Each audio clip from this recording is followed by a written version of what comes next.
আসন্ন ত্রয়োদশ জাতীয় সংসদ নির্বাচনে ঢাকা ৮ আসনে স্বতন্ত্র প্রার্থী ও ইনকিলাব মঞ্চের মুখপাত্র শরীফ ওসমান হাদী গুলিবিদ্ধ হয়েছেন।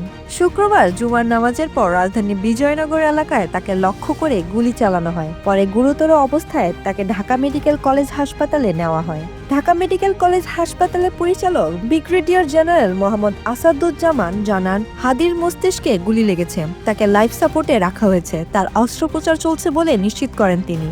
হাদীর সঙ্গে থাকা মিসবা জানান, জুমার নামাজ শেষে বিজয়নগর কালভার্ট এলাকার কাছে রিকশায় যাওয়ার সময় দুজন মোটরসাইকেলে এসে হাদীকে লক্ষ্য করে গুলি ছোড়ে।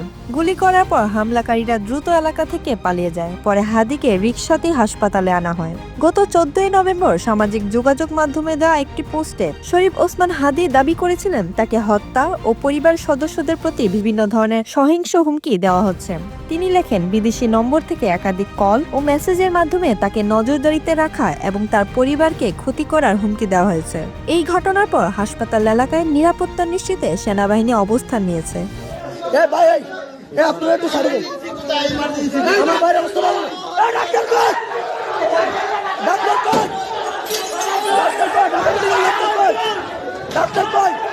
ডাক্তার কই